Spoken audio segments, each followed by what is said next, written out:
Good evening and welcome to the Tuesday, February 7th, 2023 meeting of the Long Meadow School Committee.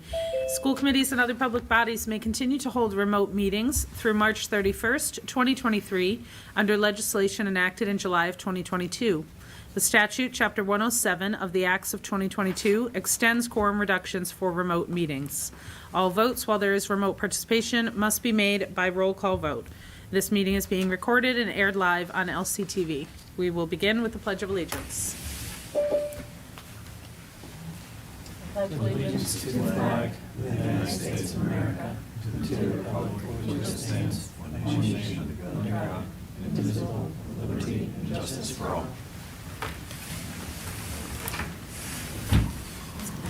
We will begin tonight with a public hearing on the FY24 budget, and we will open that hearing now. We'll begin with a few comments from Dr. O'Shea and walk us through the budget recommendations before we open to public comments. All right, thanks so much. I will share my screen and the slide deck. And if anyone is at home is having difficulty seeing the deck or hearing us, please let us know.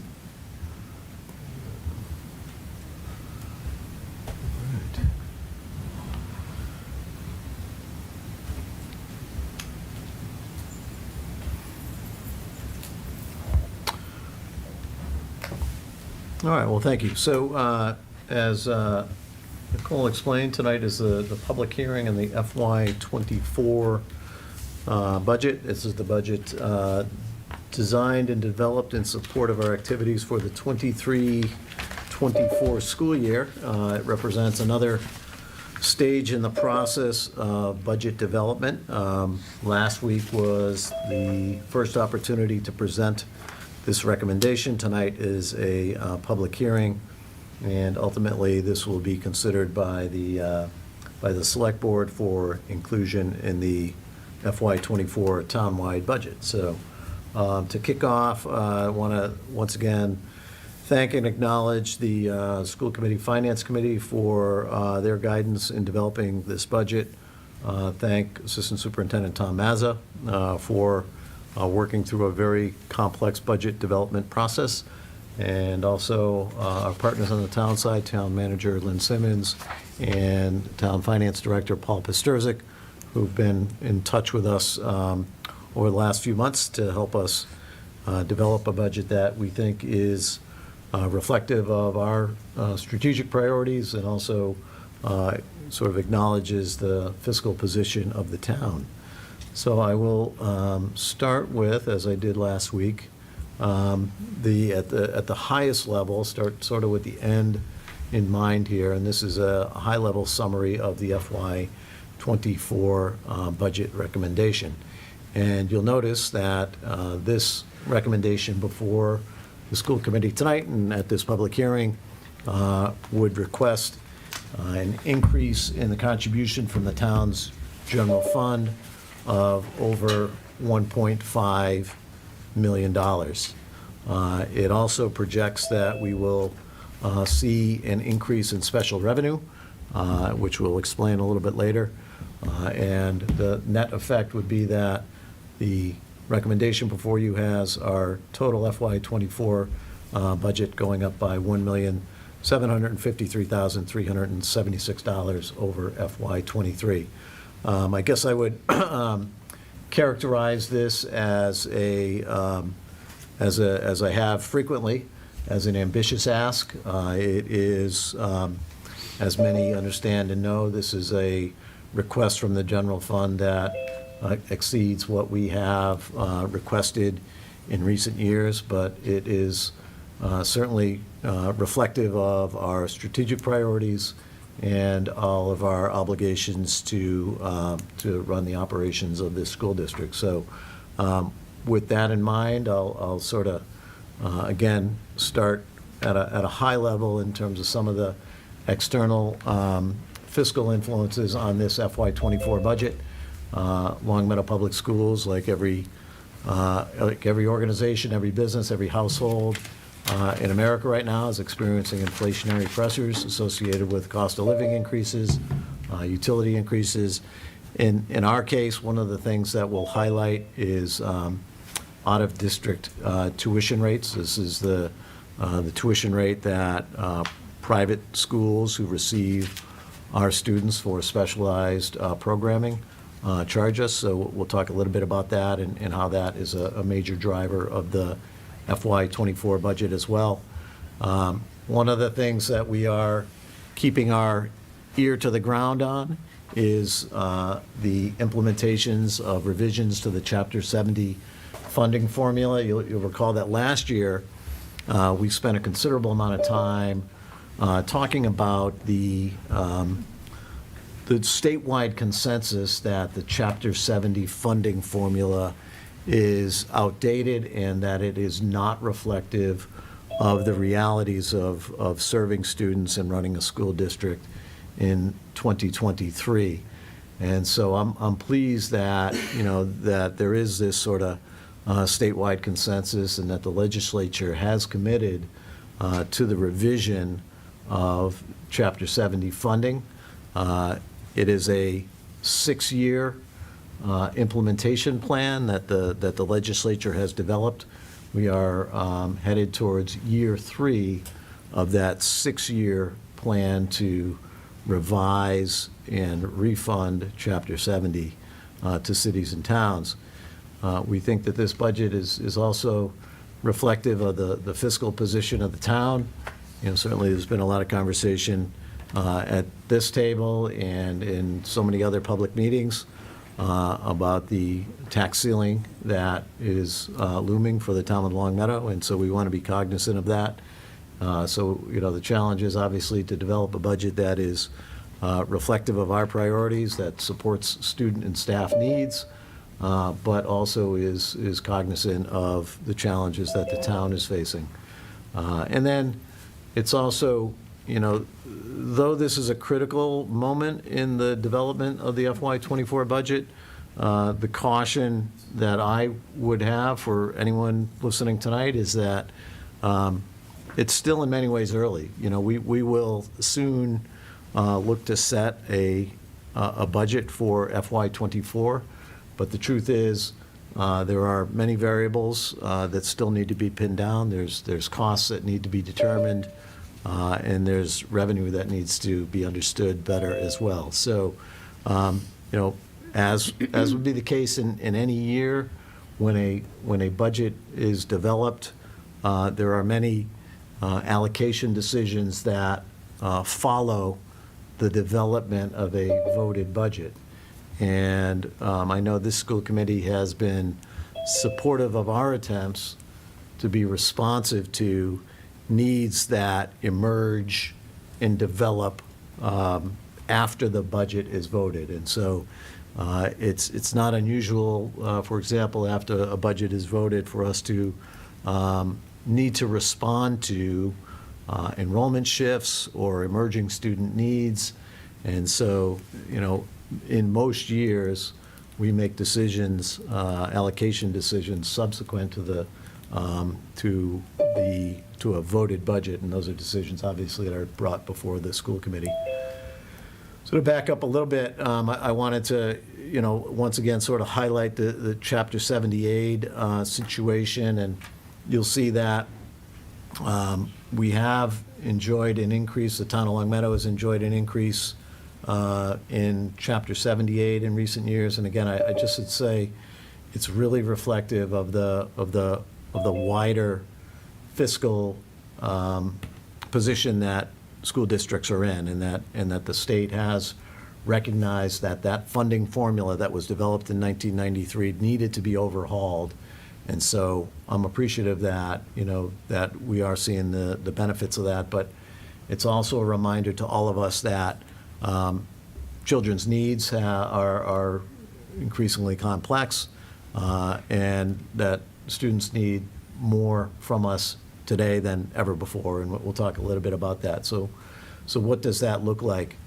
I've, in a shorthand way, I've described this as the shifting educational landscape.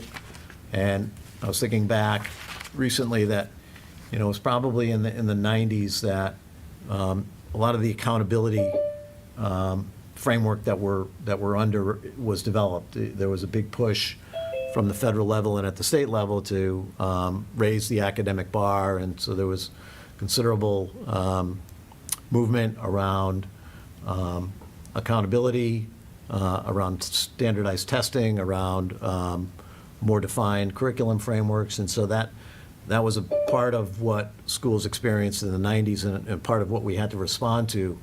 And so that shifted the educational landscape, and now we're in the middle of another shift, and that shift, it relates to the social emotional needs of children, the mental health needs of children today. And as a one snapshot illustration of this, this is a slide we used last week as well, but as a one slide illustration of this, this is a graph from the high school's climate survey, which is based on the Youth Risk Behavior Survey. And you'll see that, going back several years now, we've seen some concerning trends relating to student mental health. We've seen students reporting higher rates of depression, higher rates of anxiety, higher rates of suicidal ideation. We're seeing an increase in eating disorders and reports of self-harm, and that's here in Long Meadow, and this is something that other communities are experiencing as well. So I guess my point is here that, this is a set of indicators that shows, what we need to be responsive to here in Long Meadow Public Schools, that we need children to be available for learning, we need the children to be ready for learning, and when they are experiencing these social emotional challenges, these mental health challenges, they clearly are not. And so we have made it, we've tried to regularly be responsive to that. And when I think about what commitments we have made and the journey that we've been on in recent years to expand our capacity to address student health and student wellness, we have been regularly building up supports in terms of school adjustment counseling. This community received a big shot in the arm in 2019 when we received the Drug-Free Community Grant. This is a grant that gives Long Meadow $125,000 a year to address, to promote prevention and intervention work relating to substance use. And so that Drug-Free Community Grant has been critical for our success, and it was just recently renewed for another 5 years. So we're really fortunate that will be a steady stream for us. Reflective of this commitment to health and wellness was Long Meadow High School a bunch of years ago reframed their work as the PE department reframed its work as a wellness department, and so they've expanded their offerings to support student health and wellness, and again, just sort of reflective of the work that has been in progress at all levels across the district. It was in that year that we were fortunate to add an additional board-certified behavioral analyst, and more recently, we have Title I funding that is received to us, is given to us by the federal government, and we have been directing that Title I funding at Wolf Swamp and Glenbrook, which are our Title I schools. We've been directing that Title I funding towards student support. And we had developed this model for a student support teacher at Wolf Swamp and Glenbrook, and frankly, it's the type of position that we may look to grow in the coming years, including the 23-24 school year.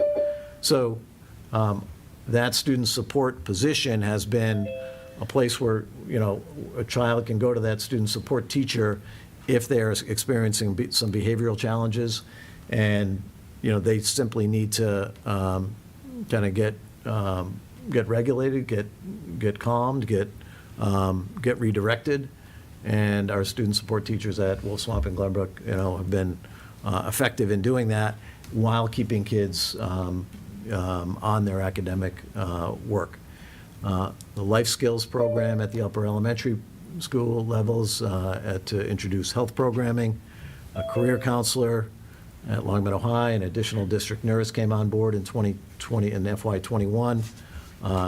We expanded that student support teacher model to Glenbrook in 2021. And then more recently, we have been successful with the addition of RBTs, some additional school adjustment counseling through ESSER grants, through COVID grants. We added a school psychologist to respond to the growing number of referrals that we've been seeing, and this year an additional RBT that the school committee was supportive of as well. And beyond the personnel, certainly there's been some additional capacity building that we've been involved with in terms of professional development, our district goals, the community engagement work that we've done, the speakers that we have put before parents. There's been quite a few speakers that we brought in from across the country to engage parents in conversations about student well-being, about their social media habits, about student mental health. And so that community engagement has been critical for us as well. And beyond that, in-district programming and even the vision of the graduate has helped us reorient and respond to growing and different student needs, and sort of trying to change the conversation to get us to focus on the whole child, changing the conversation to get us to focus on student competency the chart is over our shoulders here, but student competency with independence, with collaboration, with creativity, with decision-making. All of those things have become increasingly important in the educational landscape today. I would note a couple more things with regard to this shifting educational landscape, and that is the number of students that we're seeing designated as high-needs students by the Massachusetts Department of Elementary and Secondary Education. High-needs students refer to students who have learning disabilities, students who are English language learners or were English language learners, and students designated as low income. So we're seeing an increasing number of students who have needs that need to be addressed to make sure that they are also ready to achieve in our classrooms. And so these are some of the factors shaping this shifting educational landscape. And, we also want to be attentive to staff well-being. As we've said many times, the world is asking more of educators nowadays than ever before.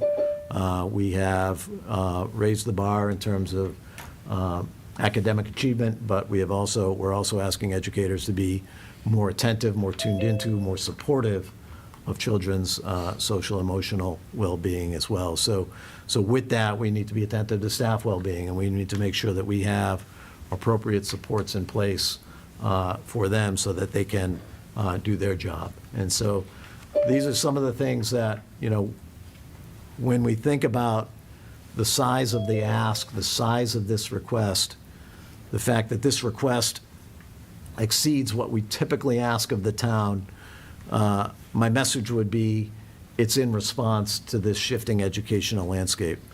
My message would be that this increase that we are requesting from the general fund is an attempt by us to help us keep up with the social emotional well-being of children. So moving forward,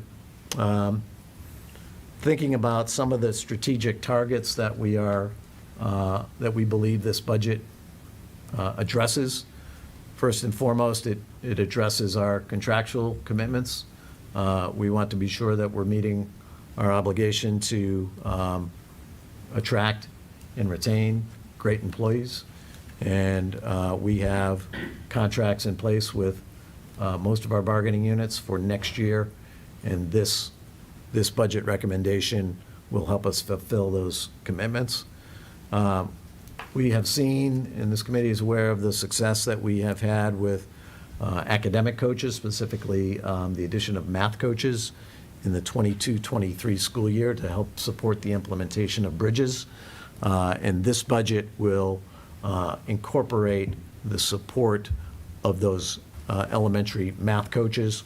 We think that those math coaches, properly deployed, can be supportive of teachers and can help teachers line up units of study and can help provide needed professional development and make sure classroom teachers are ready to take on the challenges of implementing that math program. This budget and all budgets, it's important that we're responsive to shifting enrollment patterns, and we'll talk a little bit about that. We have long in Long Meadow had a commitment to optimal class size, and we'll share some class size figures with you shortly. We'll continue with this budget. It will continue to allow us to deploy critical behavioral supports. It will allow us to ensure that we are supporting families and students with special education services. It will sustain our commitment to tiered supports, and it will also incorporate the additional ELL, English Language Learner supports, that we introduced in the '23 budget.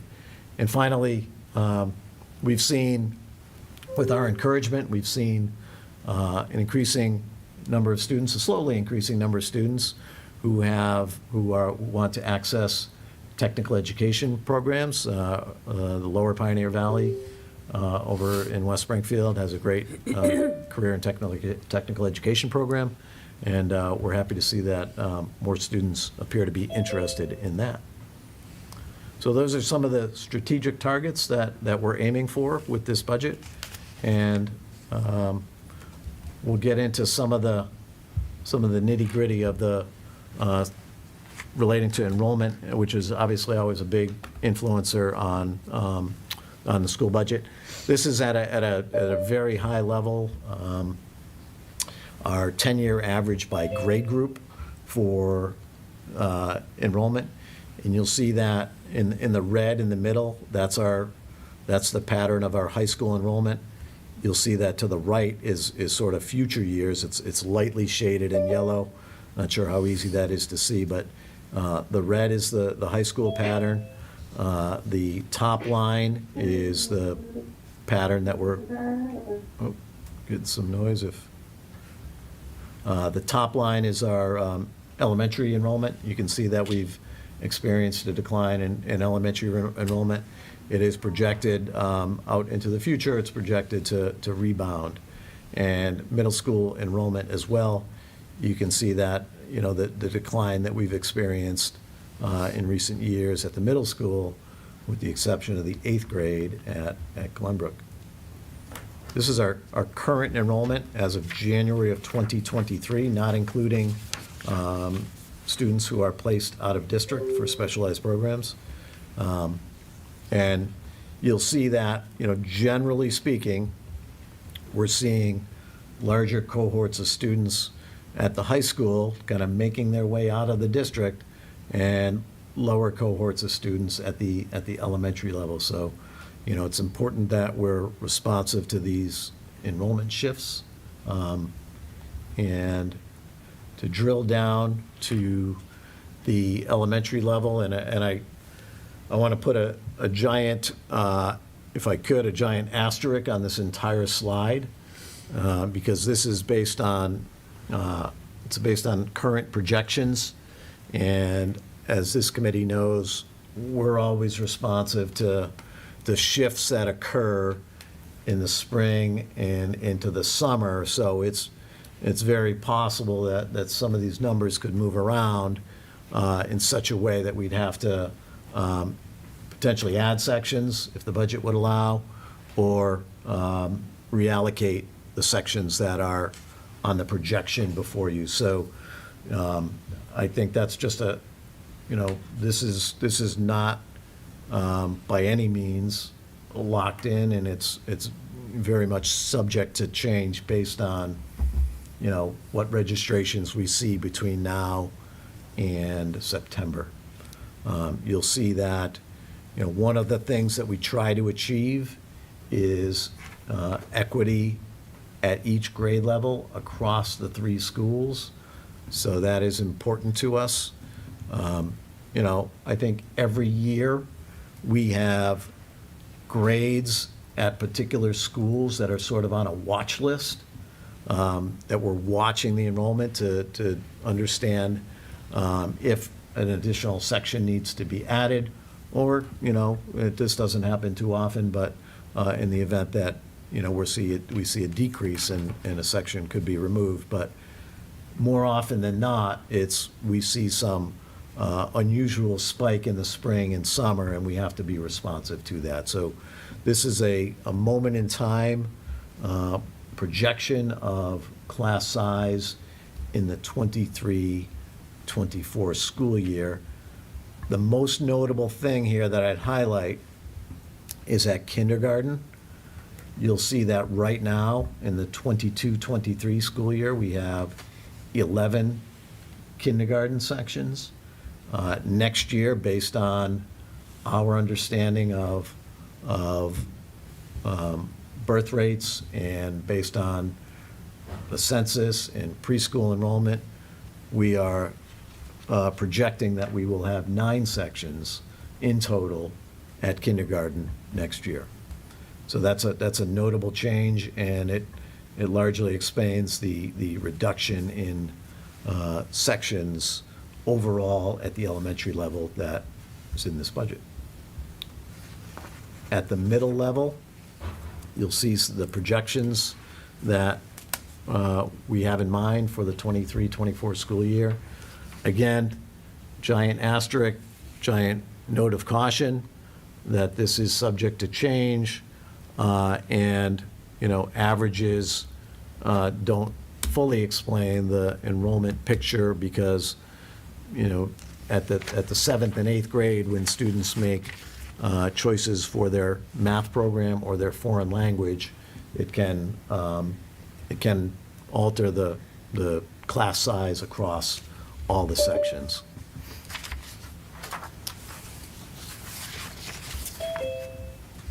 So, the budget recommendation. So I'll go back to where we started.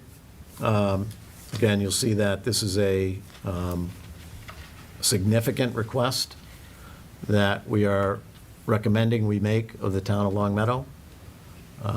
And to fully understand, just how significant this $1.5 million request is from the general fund, it's important to look back at the general fund increase that has fueled the budget in recent years. And you'll see that $1.5 million, it exceeds by a large margin anything that we have needed to request in the last 9 or 10 years. The only other comparable increase was in FY17, and that was associated with the district's efforts to move towards full-day kindergarten. So this is a significant increase, and I'm hoping that it is one that is ultimately supported by the select board and by the community. But I also recognize that there are some fiscal pressures that the town has to account for as well. So it's a 4% increase in what is being asked of the general fund, and it's a 4.36% increase in our overall budget when all funds, all grants, all special revenue is applied to the budget.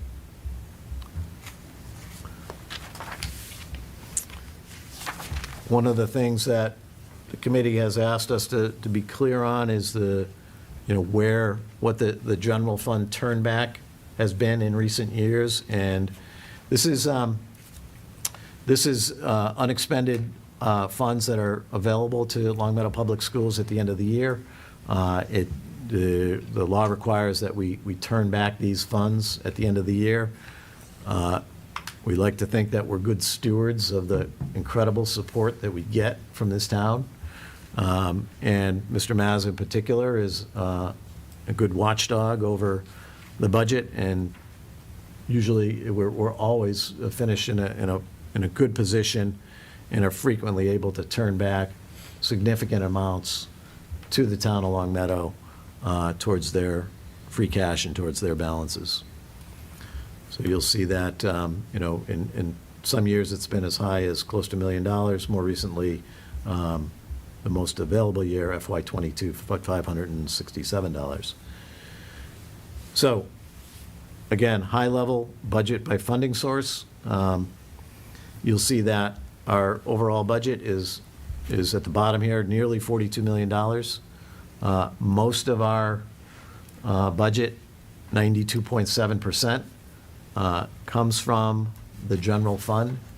So here in Long Meadow, we are, candidly more dependent on the general fund than some other communities. Other communities might be in a position to receive more special revenue or more grants, but we are very much dependent on the great support that we receive from this community, 92.7%. Another notable number here, the second line, the circuit breaker number, you'll see that we're anticipating an increase in circuit breaker revenue. Circuit breaker is money that is revenue that we receive to help offset the cost of out-of-district placements. Long Meadow, like nearly every other community, is experiencing an increase in the number of students who need specialized programming that we're not able to appropriately provide. And so it does provide some relief to us to see that circuit breaker is projected to increase by 3% in the coming year. Other special revenue sources we're anticipating generally level funding and with our METCO grant, with the application of school choice funds, with regular education grants, special education grants relates to federal IDEA funds.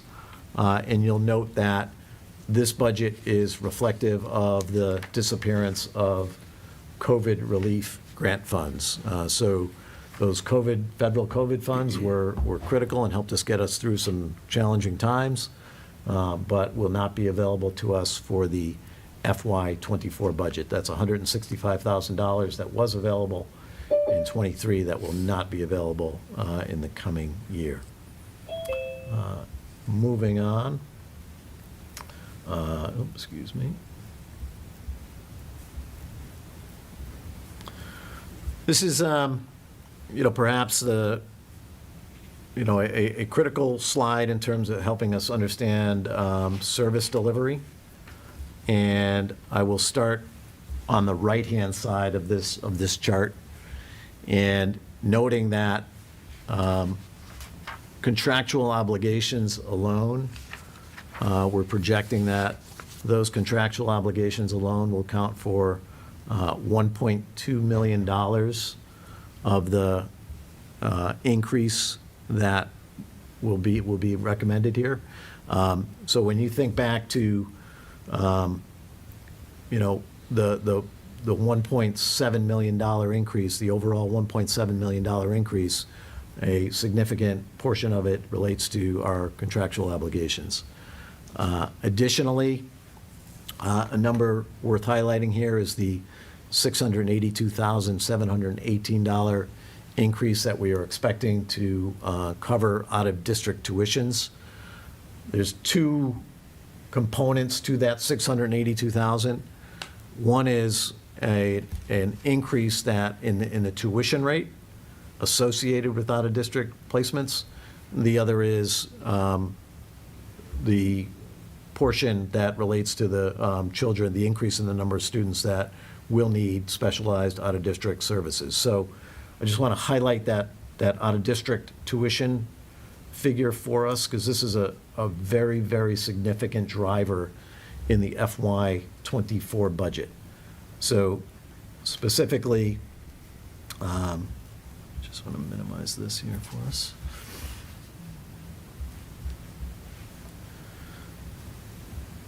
You'll see that it's the Operational Services Division, it's a state-level agency that sets the tuition price, the tuition rate that private special education programs charge cities and towns for public school placements.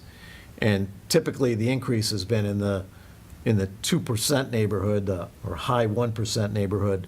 And you'll notice that in FY '24, Long Meadow and every other city or town in the Commonwealth, every other district in the Commonwealth is expecting a 14% increase in out-of-district tuition rates. It's a significant number.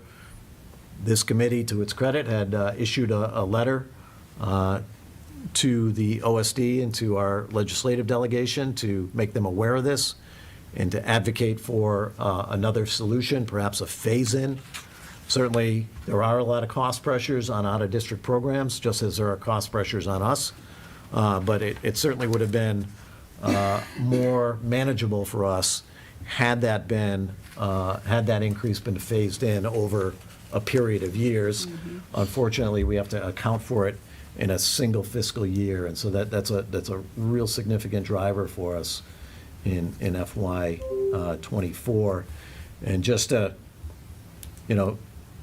drill down a little deeper on this, on the right-hand side, if this were a normal year in line with historical patterns, we would have seen an increase of about $65,000. With this budget, just the tuition rate hike alone accounts for $364,868. So, it's a expenditure of about $299,000 that we wouldn't have to account for in a normal year, but it is accounted for in this budget. So, moving down, again, on the right side here, utilities. Mr. Mazza can explain this in more detail if anyone has any questions, but we are expecting, just as anyone at the household level would expect, we're expecting to see increases associated with utilities. This budget, I'm pleased to report, does recommend that we include the elementary math coaches. They were introduced this year with grant funds that are no longer available to us, and they've been critical to our success in implementing Bridges and in terms of lining up units of study and providing embedded relief time for our elementary educators. And so this budget would recommend that we incorporate the math coaches into the '24 budget. This budget would also recommend the inclusion of a special education supervisor position that, again, this was added in this school year by the school committee. This would roll it over into the '24 budget.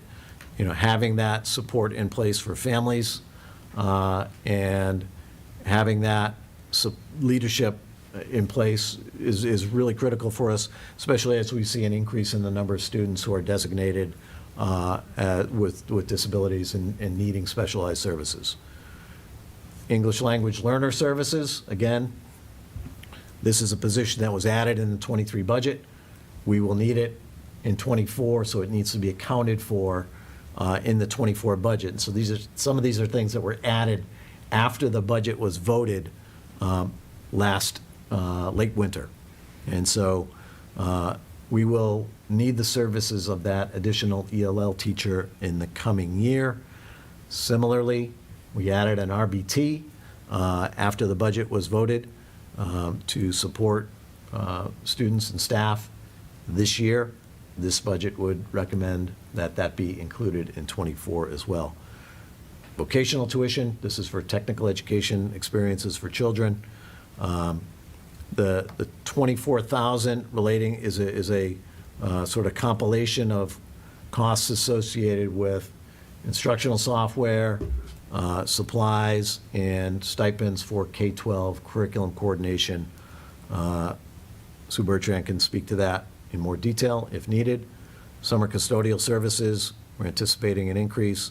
And also, we had made an adjustment to LHS staffing after the '23 budget was voted, and so this would incorporate that as an addition in the coming year.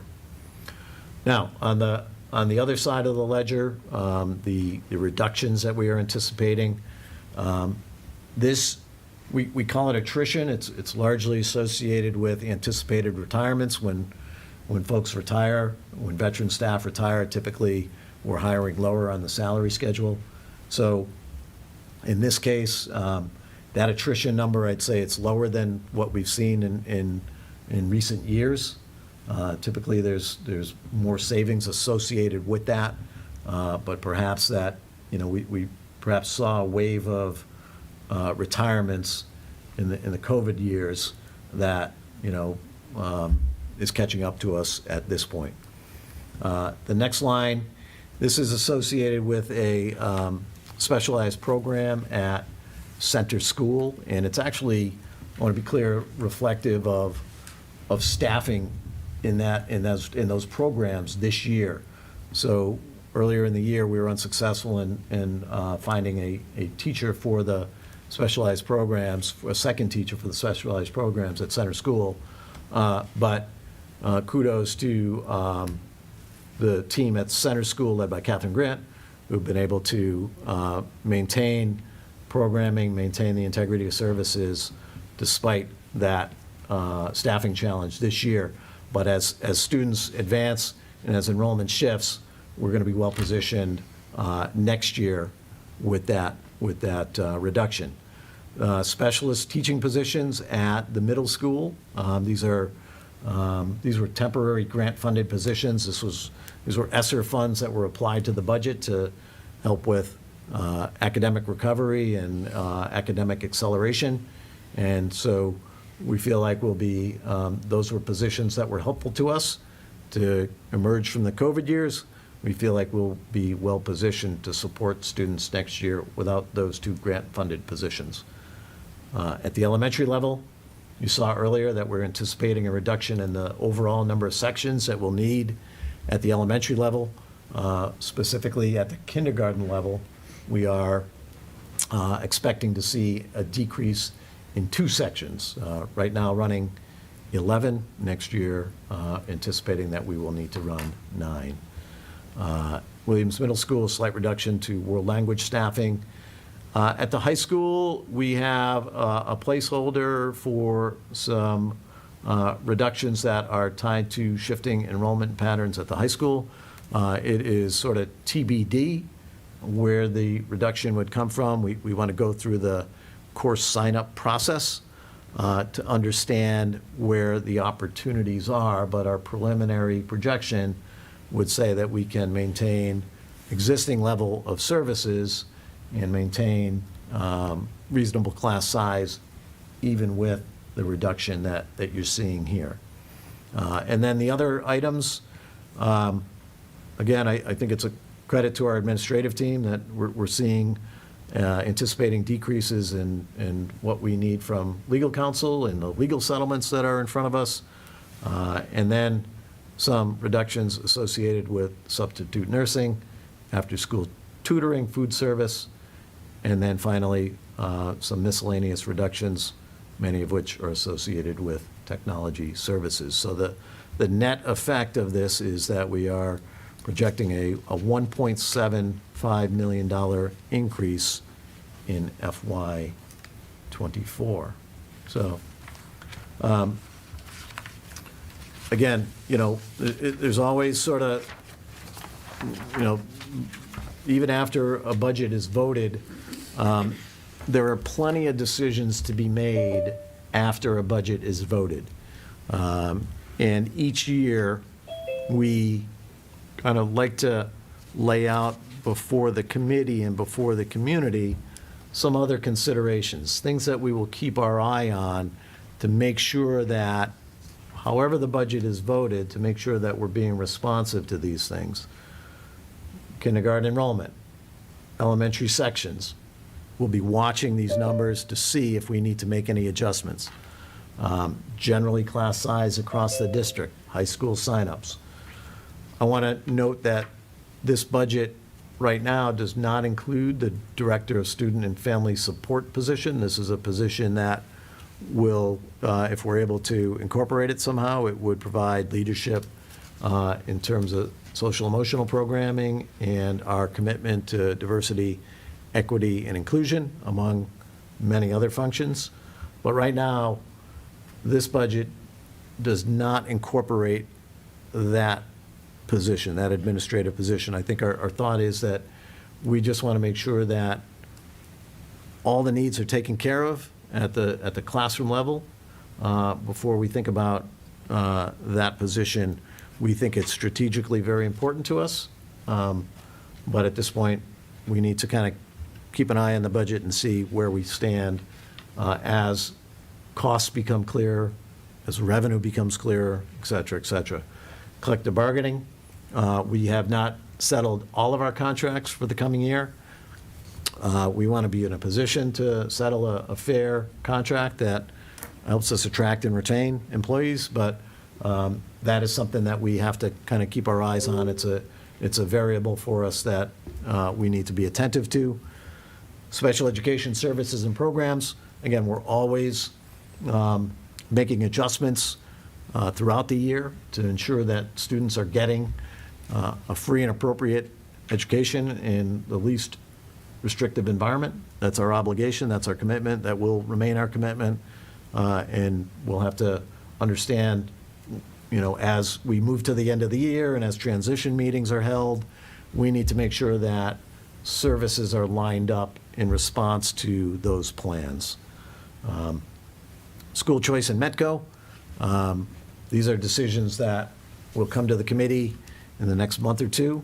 And then fee-based services, the committee at some point soon will review our fee structure for, help me out, Mr. Mazza, for busing, for sports, and for one more? Preschool. Preschool, thank you. Busing, sports, and preschool. So we will have to review our fee structure and see how that lines up with our fiscal priorities as well. So, again, we're at an important moment tonight with this public hearing, but there is plenty of road in front of us. At some point, we'll present to the Select Board. We're anticipating that on March 20th, the Select Board will vote the FY24 budget. And we're hoping, if this is a recommendation that is acceptable to the committee, we're hoping that it is a recommendation that can also be incorporated fully into the town budget. And then ultimately, that town budget is before the residents at the annual town meeting on May 9th. So thanks for, once again, I know some of you have sat through this once before, but certainly this is an opportunity for us to present the budget once again to the wider public and take some public comment and even answer some school committee questions as well. So. All right. Thank you very much, Dr. O'Shea.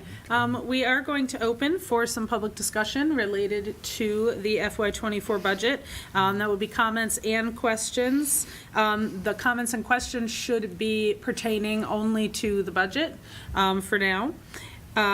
We will have a visitor comment section later that can be addressing any other topics. When someone would like to speak, if you are at home, you can turn on a camera, raise a hand, use the raise hand function.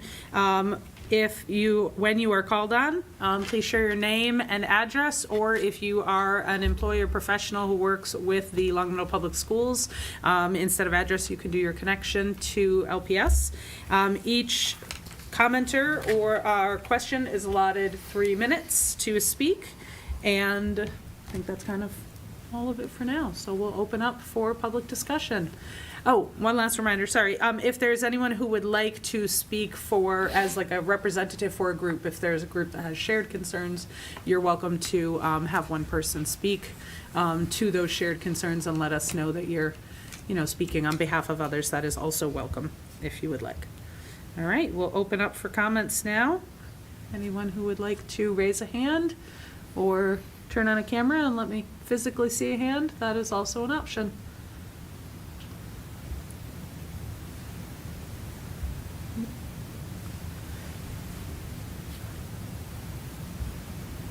I'm not seeing any requests to speak at the moment. We'll give it another minute just in case we have any tech difficulties here. Anything in the chat, Nicole? I don't think that we have the chat open. Oh, If anyone else Nothing sees a there. hand up that I'm not seeing, please let me know. We'll switch over to the other screen just in case. they all have the ability to raise their hand, right? I don't see anything. Yep. Yep. Agree. All right. Then I will open up for school committee comments, questions as well. Mary? Well, there are a lot of people on the call, and I'm Yeah. assuming they're here for the budget conversation. And these aren't really questions, but it's 3 comments that I have sat through this budget presentation before, and we've had a lot of discussions about budget. If I had to say what 3 things that people at home might wonder about, that took me a little bit of thinking before I really understood. I just want to touch on these 3 things that are, I think, a little bit tricky to understand if you've heard it only one time. So the first thing is the Chapter 70 funding. And as Marty explained, the statewide funding structure is under revision. And Marty, if I'm repeating anything incorrectly, please jump in here. So it seems that we are basing our budget decisions now on the projection that will it be level funded or that there could be a slight increase? So, Because yeah. trends are continuing to go up, right? Yeah, the Chapter 70 is really included in the town's projection, because the Chapter 70 revenue goes to the town. And then our projections, our budget is constructed with the town's projections in mind. So I don't know if we're able to, I think the town had projected maybe would you be able to describe some of the projections or Yeah, I think they used assumptions? an assumption of 4% increase on state aid, not just Chapter 70, but local aid to the community. So a 4% increase over FY '23's amount. Okay. So that's one thing. Yeah. Number 2, we did have the principals in a few meetings ago, and we were talking about, some of the needs of the buildings, and we did use ESSER funds. ESSER funds were received during COVID in past years to hire some specialty positions like behaviorists. And as Marty explained, we really have seen a lot of increases in social emotional needs. And what we heard from the principals loud and clear was that these positions are really critical and that they need to continue to be funded. And so, we had grant funding for them and now we don't. And so those are some things to think about when you're thinking about the overall increase. Instructional coaches are another type of support position, and Marty did mention we recently implemented a new math curriculum. And having those kinds of support positions to help with the implementation of a curriculum is really crucial to that curriculum side of things. So I just wanted to point that out. And then the last thing, and then I'll stop. I just want to one more time say what a shocking increase the out-of-district tuition is this year for districts across the state. To have expected a 1 to 2% increase and to have gone to a 14% increase is extremely significant. And as Marty mentioned, the committee did advocate for a slower roll of that bill to maybe spread it out over a couple of years, and that is not the case. So I just want the community to know also that we were proactive. I know Jamie mentioned that this is something that we should continue to, he mentioned this at the last meeting, that we should continue to let the state know what a challenge this poses for districts. So those are just 3 things that I know Marty said, but I thought were important to hear one more time. Wonderful. Thank you, Mary. And Julie? Just on Mary's last point, because I totally agree with everything you said, but also particularly the last piece, I'm really surprised that this isn't getting the attention statewide, given the it's not just us, but if you look at this issue on Google, you see these stories from every local, school committee meeting that this is an issue that everyone is dealing with. So I think, it's really important for us to be continuing to advocate at the state level.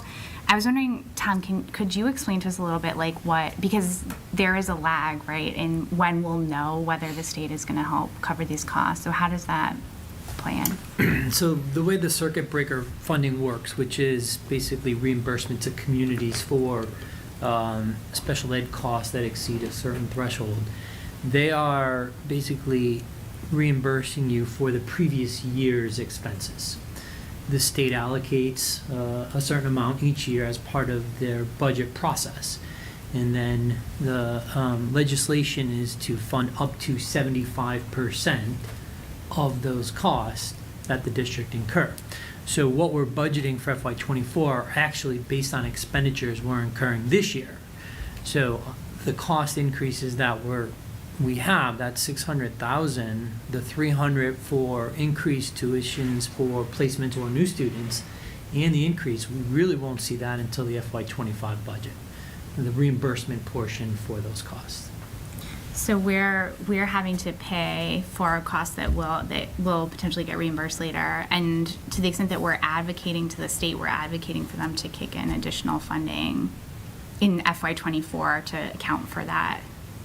Yeah, I mean, I think back when the committee was talking about this, I think there was some suggestion of maybe phasing it in and not necessarily having districts impacted all at once, absorbing such an increase in 1 year, knowing that reimbursement is going to take a year to catch up.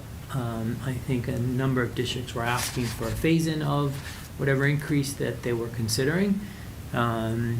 But yeah, I think at minimal, since that didn't happen, are there any funding opportunities that district might be able to look for to alleviate some of this pressure that it's causing on districts throughout the state? And so then just in terms of the decisions that we're making, we have to account for these costs. We have to assume that we are going to pay these costs even as we continue to advocate to try to get assistance to cover it. Correct. Other questions or comments? Gianna?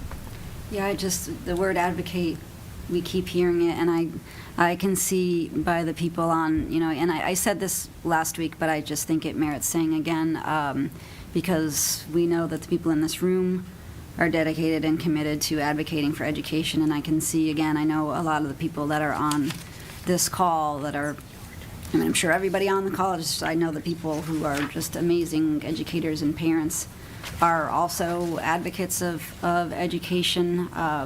I think our job now is to go beyond these walls, go beyond this Zoom audience, and take it upon ourselves to advocate. And like Mary was explaining, we need to help people understand that we need this funding in order for all the, superintendent went over all the different pieces that we have, that we need to have, that we're looking to have.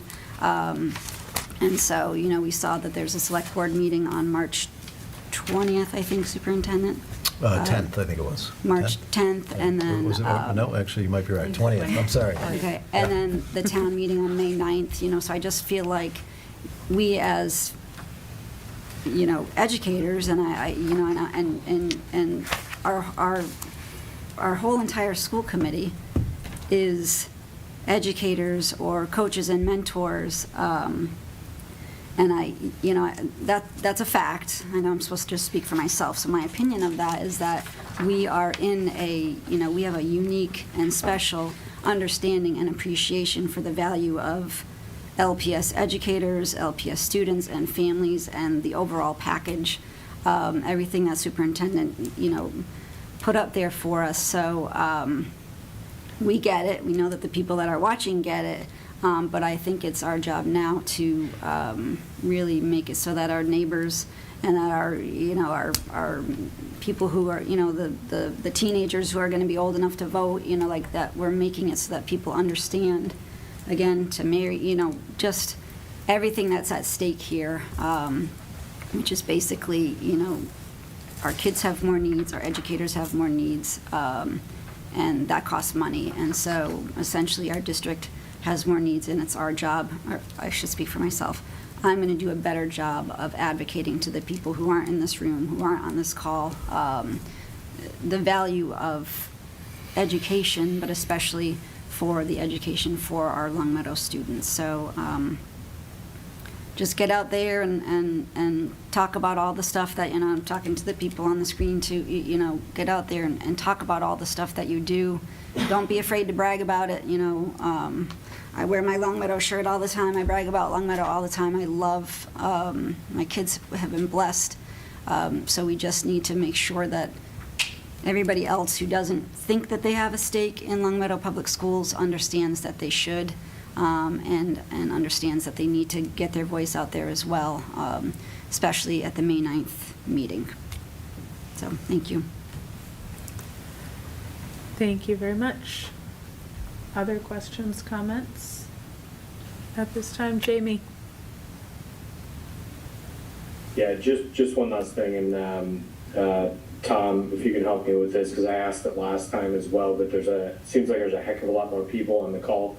Can you just make sure everybody is aware, out of our total $41 million budget, how much of it is salary, that we're spending on all the wonderful teachers around town, and what is that 1.2 represented as a percentage, just so as everybody's kind of digesting these numbers, they kind of get, the situation that not only that we're in, but I think it's pretty much everybody across the United States from a salary perspective and quota increases and that. So can you just do it, because I don't think a lot of people see it, aside from, those who are looking at it on a regular basis. And, I just want to make sure we get a chance to kind of tell everybody what that is. If you wouldn't mind just telling the total budget, the actual salary part of that budget, and what that 1.2 million represents as a percentage, just so people understand kind of that area of this budget.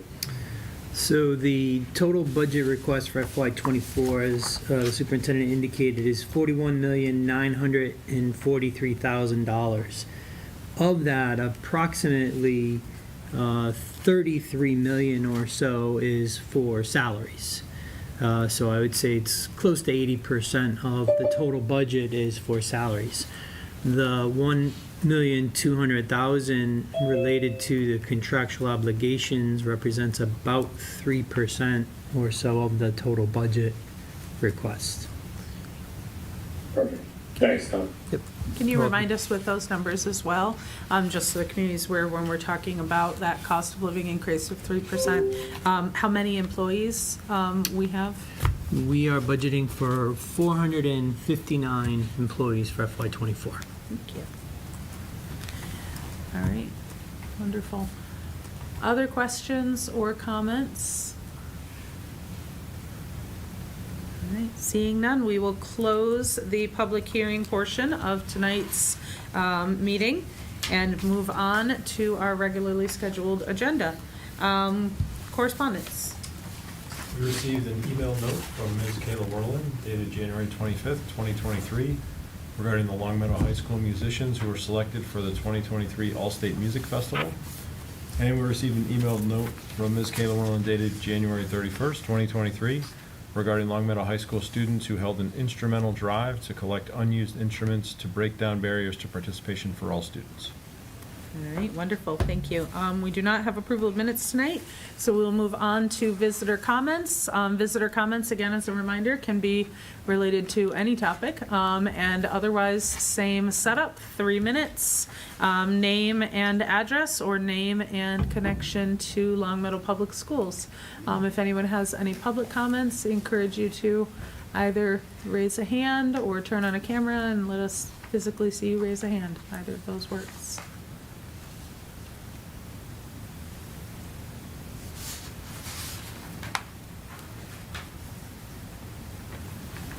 All right, seeing none, we will move on to school committee announcements and recognitions. Mary? I just have a quick one. Yeah. I attended the student-led conferences at Williams last week. I know I mentioned this at the beginning of the school year too, but they are just the vision of the graduate in action. So my 7th grader reported on the competencies and how she is doing academically, and I just think that they're a really progressive idea to have a student take ownership in sharing their own performance data and feelings about their learning with their parents. So it was great. Wonderful, thank you. Those are very cool. Julie, did I see your hand go up as well? No. No, but I would just say thank you to Marty and the rest of LPS, and especially the center school staff for getting us back up and running. Yes. That was a tough Monday for all the parents, but very, very happy to have the kids back in school. Thank you. Very much so. Echo that as well. And it was nice to see pictures of people ready to head back in and classrooms set up quickly, and just a really big note of appreciation from all of us for all of the effort that went into that, both on the weekend and on Monday. Appreciate just the LPS community as a whole for that, our educators, and also our town personnel who jumped in and worked hard to make sure things moved along as well. Any further announcements or recognitions? Jill? I just occurred to me, and I would be totally remiss if I didn't say this, to all of the school counselors, the adjustment counselors, the people who support in any capacity social, emotional, behavioral, mental health in Long Meadow Public Schools and beyond. Happy National School Counseling Week, so yay, school counselors and anybody who serves in that capacity. And then can I read something from Mr. Landers? Absolutely. So this came last week maybe, but it was about the Scholastic Art Department Yep. recipients. And so it's not like a super short message, but I'm just going to read it anyway because it has names in it, and I think that's important. So this is from Principal Landers. Once again, LHS art students have been honored with prizes in the Scholastic Art Awards competition. This year, there were 7,363 entries. That's amazing. 508 gold keys were given out, 733 silver keys, and 1,119 honorable mentions were awarded. This year, and I'm going to destroy some of these names, so I apologize. Susanna Choi, Griffin Orr, and Trevi Sandberg all won gold keys for their ceramics pieces. Their work will be judged nationally, representing Massachusetts. Winners announced mid-March and will be on display at Tufts University in March, so that's amazing. Silver keys were awarded to Bridget Burke, Susanna Choi, and Samantha Coughlin-Michon for ceramics or sculpture pieces. Karam Erden and Aiden Rajewski, again, I apologize for the names, won silver keys for their photographs, and honorable mentions went to Maya Grochowska in sculpture, Noelle Merchant in ceramics, Gabby Kingston and Kenna McCarthy in digital art, Sophia Lee in drawing and illustration, and Isabel Rivera, Emily Soto, Feliciano, Isabella Varick, and Allison Wisnauskas in painting. Aiden Rajewski earned 2 honorable mentions in photography, and congratulations to all the students on earning distinctions in this prestigious competition. And again, I apologize, but I do feel it's important when we receive the names to give those students recognition and to the teachers who support them in those achievements. Wonderful, thank you for sharing. Any last announcements or recognitions? Seeing none, we'll move on. No business with guests. Other reports. My only chair report for tonight would be just reminders again about next steps. Next week we will be voting on this budget, and we look forward to sitting down with the school committee in the coming weeks, or with the select board rather, in the coming weeks to discuss the budget and present that to the select board, and to discussing the budget and advocating for that in our time leading up to the annual town meeting in May. Do you have? Quickly on a couple of matters. The center school, it was really unfortunate over the weekend when we had a water line rupture in a baseboard heater, and I think it's important to recognize that, how much time, effort, heart our elementary educators put into their classrooms, arranging them, preparing number corners, preparing learning spaces, They're so attentive to every nook and cranny of their classroom. So it was really sad to see the damage that the water, that it caused in about 6 classrooms at Center School. What was heartwarming to see was the response, from the get-go, to see LFD, the Long Meadow Fire Department, the DPW, Mr. Mazza, the other administrators were there on the spot to assess and contain the damage. And then to see on Monday the response of the Center School staff, and took a walk over there this morning, and I went into a few of the classrooms that had been, the temporary classrooms that had been set up, and you would imagine these teachers were there for 10 years. I mean, what they did in the course of a day to reestablish these learning spaces for kids was amazing, and it required a lot of hands on deck. The affected teachers, their colleagues, DPW, tech staff, custodians, administrators, everybody was helping out. It took a village, so it was really neat to see the restoration work. We've got some work in front of us. The sort of deconstruction of those rooms will commence this week. We're looking at February vacation as the time when we'll try to put these rooms back together. But required a restoration team to come in and dry out the spaces. Everything's got to be thoroughly dried and thoroughly checked before we go back and put the walls back together and put the bookcases back together. So thanks to Mr. Mazza for coordinating that and taking the lead on that. It's a pretty intensive process. So thanks to everybody. Thanks to parents for their patience. I saw there was some interesting buzz by the children when they were walking into Center School today, to hear them chattering about their school and what their classroom was and where it was going to be and what happened. And it was. I wish I could have tape recorded it for you all. It was great. So thank you to everybody. Tomorrow we assemble a team of administrators and teachers to choose our Grinspoon winners. It's an awesome afternoon where we sit around and celebrate great teaching and make some hard choices about who receives the Grinspoon Pioneer Valley Excellence in Teaching Award for this year. And there's a choral concert Thursday night at Long Meadow High. So that's all I have. All right, wonderful. Can I ask a question? Yeah, For the of superintendent? course.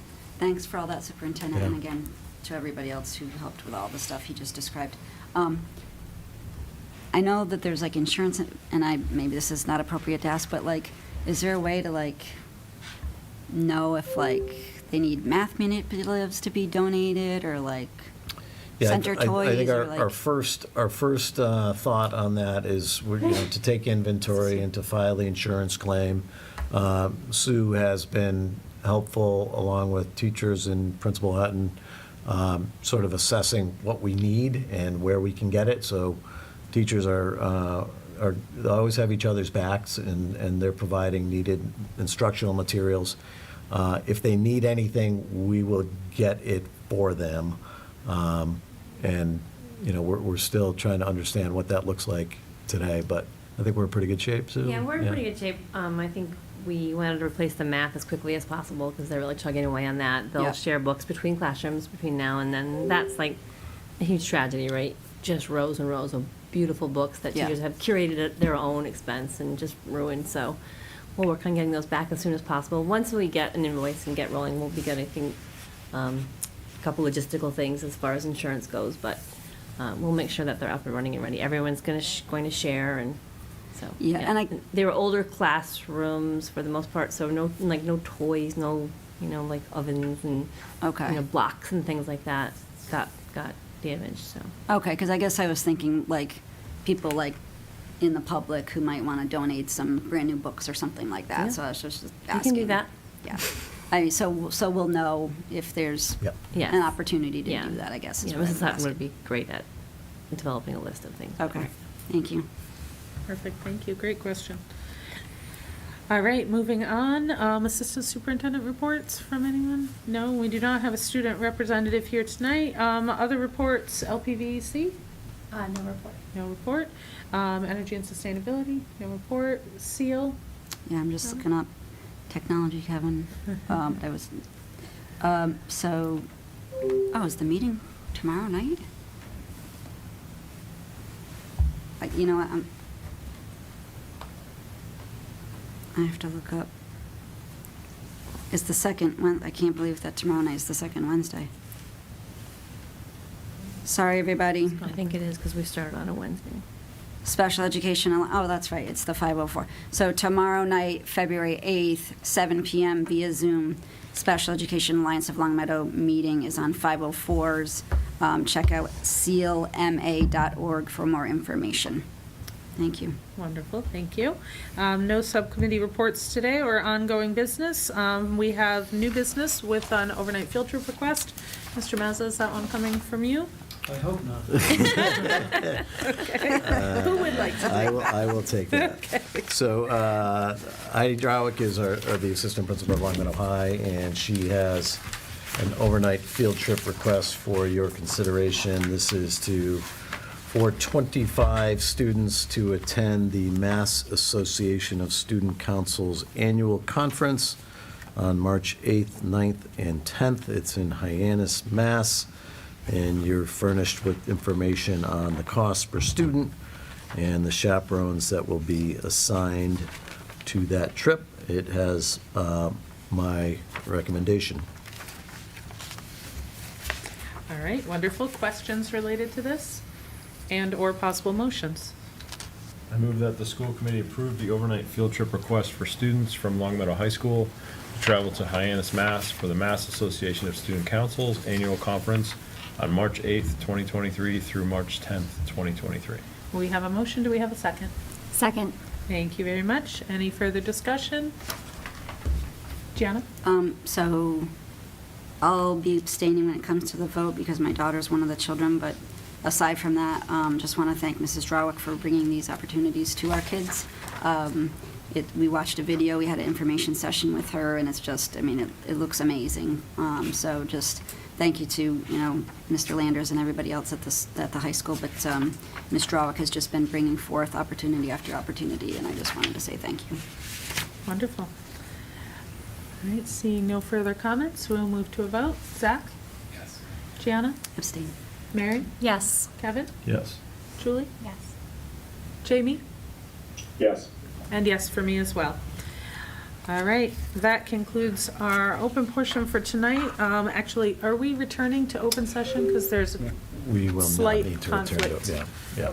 We will? We will not need to We will return. not need to. Yeah. All right, so we have a motion for executive session that I will entertain now. I move that the school committee meet in executive session pursuant to Mass General Law, Chapter 30A, Section 21A, Purpose 2, to conduct a strategy session in preparation with collective bargaining with Units A and F, and Purpose 7, consideration of release of executive session minutes of previous meetings to not reconvene into open session. All right, we have a motion. Do we have a second? Second. Thank you. Any discussion? We will move to a vote. Zach? Yes. Gianna? Yes. Mary? Yes. Kevin? Yes. Julie? Yes. Jamie? Yes. And yes for me as well. All right, thank you. Good evening, and we look forward to seeing everyone next week.